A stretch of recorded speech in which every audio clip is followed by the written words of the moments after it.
तेजु सुन प्यार की धुन, हो मैंने तुझे चुन लिया, तू भी मुझे चुन चुन चुन चुन चुन। आज मैं एक खास बात बोलने जा रहा हूं, वेरी वेरी स्पेशल बात। सब लोग कान खोल के सुन लीजिए। आ गया, मैंने कान भी खोल लिए। मैं भी आ गया, मैंने भी अपने कान खोल लिए शेखू। हाँ, तूने भी अपने कपड़े खोल लिए। सुनो, ठीक से सुनो, आप सब भी सुनिए। बिहार की राजनीति में अपने आप को चाणक्य कोई भी कह ले, कोई भी, लेकिन चंद्रगुप्त एक ही है जिसका नाम है नीतीश कुमार।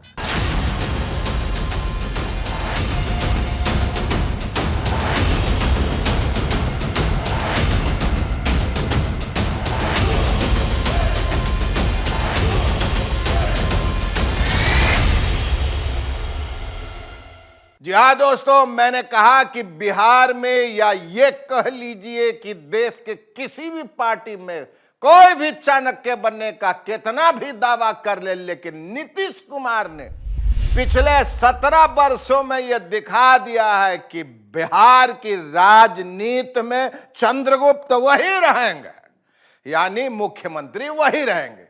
कभी वो बीजेपी के साथ गठबंधन करते हैं तो कभी लालू यादव के साथ, फिर वापस बीजेपी के साथ, अब बाद में फिर लालू यादव के साथ।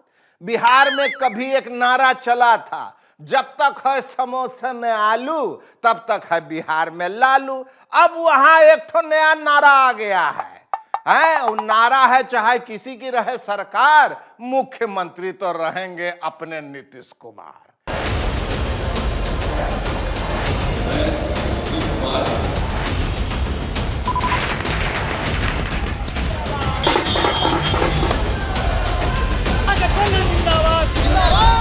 लेकिन इस बार नीतीश बाबू ने जो खेला किया है ना, उसमें एक तो नया एंगल जुड़ गया है।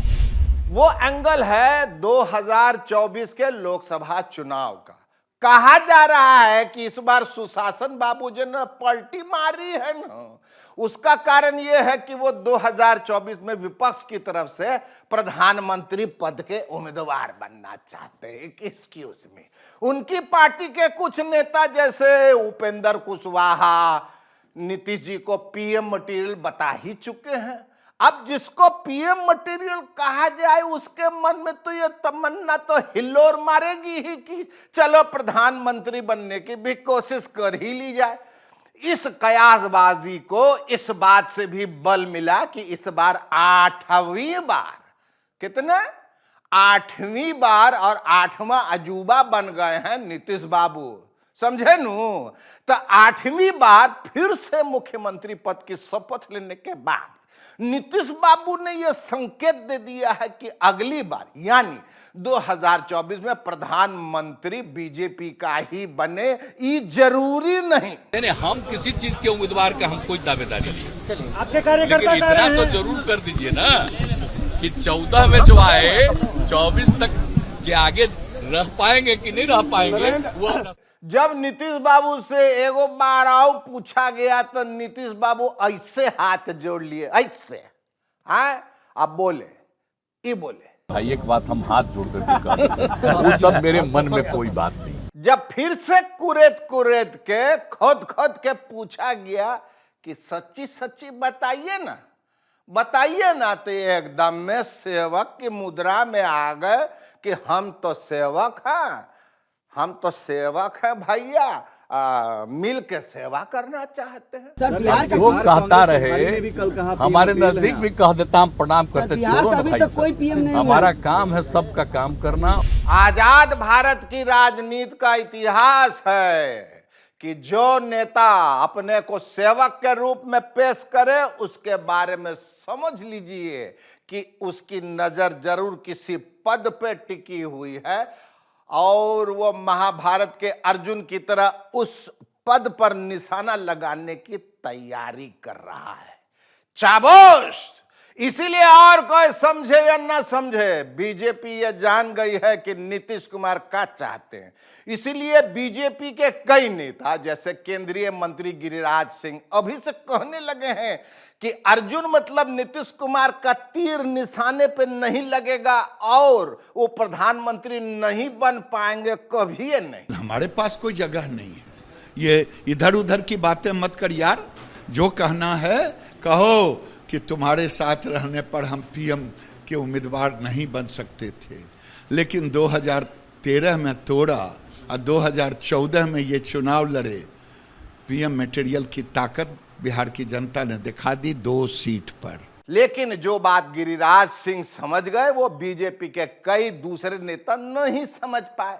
जैसे सुशील मोदी जी लगभग 11-12 साल तक नीतीश बाबू के सानिध्य में बिहार के उप मुख्यमंत्री रहे हैं, लेकिन सुशासन बाबू के पलटी मारने के बाद उन्होंने जो बयान दिया उससे तो लगता है कि अभी तक उनको समझे में नहीं आया है कि नीतीश जी क्या चीज है। सुशील मोदी जी का कहना है कि नीतीश जी उपराष्ट्रपति बनना चाहते थे, आप बीजेपी ने बनाया नहीं, इसीलिए रूस गया, नाता तोड़ दिया। उनके लोग आए, हमारे नेताओं से मिले और कहा कि नीतीश जी को उपराष्ट्रपति बना दीजिए, बिहार में आप सरकार चलाइएगा आप लोग। लेकिन जब बीजेपी का अपना मोह में तो हम किसी दूसरे को क्यों उपराष्ट्रपति बनाते? तो पता नहीं, मुझे शायद ये भी कोई कारण हो सकता है। लेकिन उपराष्ट्रपति वाली इस बात को नीतीश जी एथी बोल रहे हैं, बोगस बोगस बता रहे हैं उसको। जिसको जो मन में आता है बोलते न रहिए। हाँ, कौन कौन लोग बोलता है। एक आदमी को देखे नहीं कि क्या बोल दिए मेरे बारे में कि हम उपराष्ट्रपति बनना चाहते थे। क्या मजाक है, एकदम बिल्कुल बोगस बात है। आप लोग जानते नहीं, आप लोग नहीं पूछे हमसे। राष्ट्रपति वाला भी उपराष्ट्रपति वाला एकदम बोगस बात, हमारी कोई इच्छा नहीं थी। उल्टे नीतीश जी तो ये कह रहे हैं कि उनकी पार्टी को केंद्र में 4 मंत्री पद मिलने चाहिए थे, वो नहीं मिले और इसका उनको मलाल रहा है। उनका भी 17, हमारा भी 16 और कै गो राज्यसभा और कै गो को बना दिए थे वहां मंत्री अपना बिहार का। हमने कहा भाई बिहार का भी हम लोगों के भी लोगों को बनाइए, तो हमरा 1 गो बनाइएगा, अपना 5 गो बनाइएगा और समूचे बिहार में माहौल क्या बनाइएगा। तो हम लोगों ने तो उसी समय तय कर दिया था कि ना, अगर हमको भी मिनिमम 4 नहीं करिएगा तो फिर ठीक नहीं है, हम नहीं किए। सुशील जी, आपके नाम के साथ भी मोदी जुड़ा हुआ है, तो आपको थोड़ी बहुत बूझ होनी चाहिए न कि नीतीश जी की राजनीतिक शैली का है। वैसे आप कैसे बूझ पाएंगे नीतीश बाबू को? उनको तो जॉर्ज फर्नांडिस नहीं बूझ पाए, जिन्होंने उनको पहली बार बिहार का मुख्यमंत्री बनाने में बड़ी भूमिका निभाई। उनको तो शरद यादव नहीं बूझ पाए, जो उनके 50 साल पुराने साथी हैं, और तो और उनको लालू यादव भी नहीं बूझ पाए, बाप जो दावा करते रहे हैं कि वो नीतीश जी के नस नस से वाकिफ है। आखिर उनकी पार्टी ने भी नीतीश बाबू से गच्चा खाने के बाद फिर से उनके साथ मिलकर सरकार बना ही लिया ना, और तेजस्वी यादव फिर से उप मुख्यमंत्री बन ही गए ना। लालू जी कई बार कह चुके हैं कि नीतीश का मुंह में नहीं पेट में दांत है। आज बीजेपी नीतीश बाबू को पलटू कुमार कह रही है, तो कुछ साल पहले यही बात लालू जी ने और आरजेडी ने कही थी। न जाने भारत के राजनीतिक इतिहास में कितना बारी पलटी इन्होंने मारा है। इनको पलटू राम ही कहिए, राजनीति के ये पलटू राम है। लेकिन अपने को चतुर सुजान समझने वाले लालू जी को और उनकी पार्टी को फिर से नीतीश कुमार के साथ समझौता करना पड़ा। डॉन फिल्म के एक डायलॉग को थोड़ा अगर मॉडिफाई कर दें तो कहा जा सकता है कि डॉन की तरह नीतीश बाबू को समझना मुश्किल ही नहीं, नामुमकिन है। आय हो दादा, इसीलिए तो नीतीश बाबू के पुराने जानकार और बीजेपी के रविशंकर प्रसाद भी भोले बाबा की तरह कुछ समझ नहीं पा रहे हैं कि ये हुआ तो आखिर कैसे हुआ, ये क्या हुआ, ये कब हुआ। कुछ बात अधिकृत लेवल में ऊपर स्तर पर होती है ना, आस्ते आस्ते और खोली जाएगी बातें। तो हम अपनी बात पर कायम है, इसलिए कह रहे हैं कि ठीक है, आस्ते आस्ते और कहानी आने दीजिए। लेकिन मैं आपको यह भी बता दूं कि बीजेपी के कुछ नेता जिस तरह की मासूमियत दिखा रहे हैं ना, इनोसेंस, वो भी हजम होने वाली चीज नहीं है बाबू। उनकी नाक के नीचे जो हो रहा था उसे समझने के लिए या तो वो तैयार नहीं थे या अनुमान नहीं कर पा रहे थे। ये तो सबको मालूम है कि कुछ दिन पहले नीतीश कुमार नीति आयोग की उस बैठक में नहीं आए जिसमें प्रधानमंत्री नरेंद्र मोदी मौजूद थे। फिर वो नई राष्ट्रपति द्रौपदी मुर्मू जी के साथ शपथ ग्रहण समारोह में भी नहीं आए। इससे साफ साफ लग गया था कि वो किसी तरह की खिचड़ी पका रहे हैं। और अब जब खिचड़ी पक गई और चचा नीतीश और भतीजे तेजस्वी ने ताजा ताजा खिचड़ी खा ली, तब बीजेपी के नेता आय हो दादा भौचक्के रह गए, जैसे कुछ मालूम ही नहीं था उनको कि क्या हो रहा। वैसे खिचड़ी के नाम पर यह भी याद आया कि राजनीतिक गलियारों में इस खिचड़ी से पहले एक दूसरी खिचड़ी की भी चर्चा थी। दूसरी खिचड़ी कौन सी शेखरो? अरे खचड़ू सिंह, बीजेपी वाली चर्चा थी कि बीजेपी बिहार में भी वैसी ही खिचड़ी पकाने जा रही है जैसी उसने महाराष्ट्र में एकनाथ शिंदे के साथ मिलकर पकाई। न सिर्फ पकाई बल्कि खाई। कहा जा रहा था कि बिहार में बीजेपी वैसी खिचड़ी आरसीपी सिंह के साथ मिलकर पका रही थी जो जदयू के कोटे से केंद्र में मंत्री थे। मगर हुआ कुछ यूं कि इससे पहले, ध्यान से सुनिएगा, हुआ कुछ यूं कि इससे पहले कि आरसीपी सिंह बीजेपी के साथ खिचड़ी पका पाते, ध्यान देने वाली बात है, नीतीश कुमार ने खिचड़ी के नीचे लगी अंगीठी बुझा दी और उनसे कहा कि जाइए जाइए घर जाइए, लिट्टी चोखा खाइए, खिचड़ी खाना आपके बस की बात नहीं। बेचारे आरसीपी सिंह खिचड़ी खाने को तरस गए बेचारे। और एक दूसरा वाकया भी हुआ।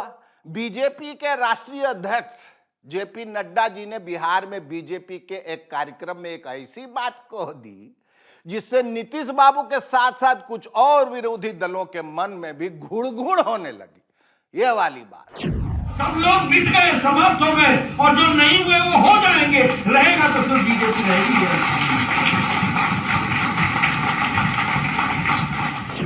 नड्डा जी की ये बातें सुनकर नीतीश बाबू को लगा होगा कि अगर सारे दल खत्म हो जाएंगे, देश में सिर्फ बीजेपी ही बचेगी, तो उनकी पार्टी यानी जदयू का क्या होगा।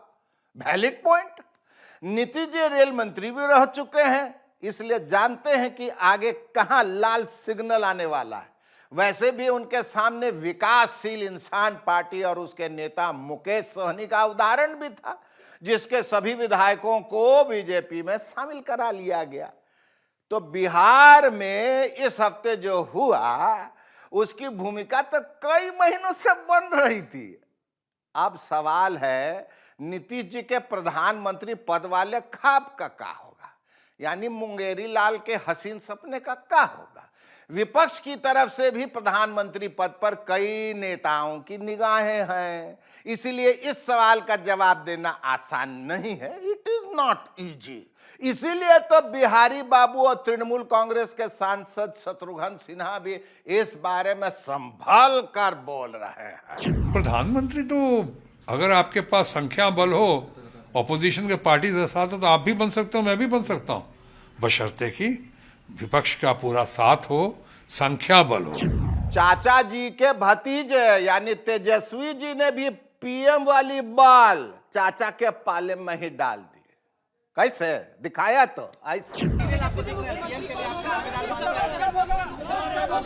आप एक बात समझ लीजिए, ये सवाल हम मुख्यमंत्री जी पे छोड़ते हैं, हमको इस पे कोई टिप्पा टिप्पणी नहीं करना है। बहरहाल आगे क्या होता है ये देखना है। नीतीश बाबू की दिल्ली यात्रा की राह में अभी कई बाधाएं हैं। कांग्रेस के कुछ नेता तो नीतीश जी की विश्वसनीयता पर ही प्रश्न चिन्ह लगा रहे हैं, बोले तो क्वेश्चन मार्क। समझ लो 2014 में विपक्ष जीत जाता है, ठीक है, 2024 में समझ लीजिए जीत जाता है, समझ लीजिए प्रधानमंत्री बन जाते हैं। मेरे को क्या गारंटी है, समझ लो हमारे 300 लोग हैं और सामने 180 बीजेपी के हैं कि हमारे 140 तोड़ के ये 180 से मिलकर सरकार बना लें।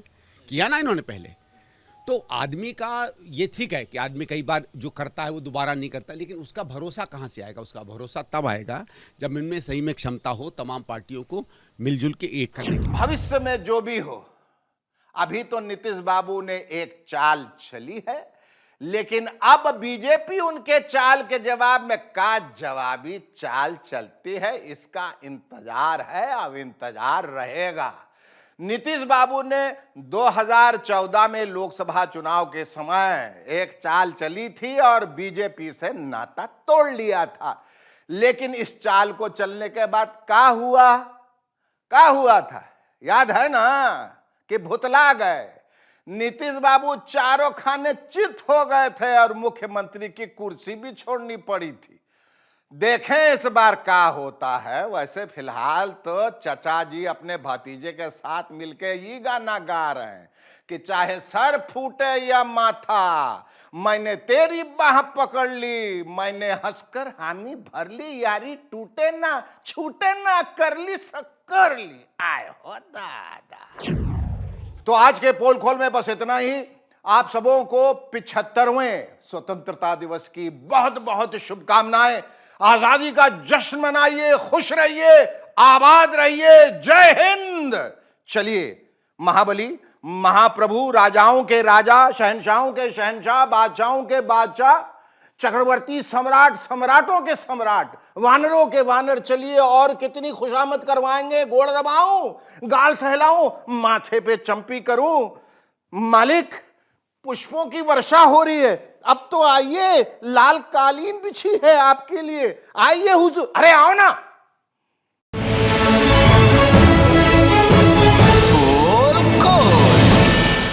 जैसे ही घड़ी का काटा दोपहर 2:30 पे आए, बबीता जी का दिल सास बहू साजिश के लिए मचल जाए।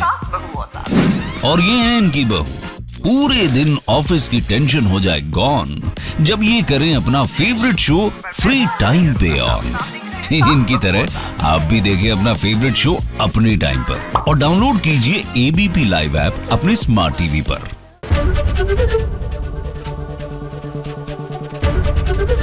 एबीपी न्यूज आपको रखे आगे।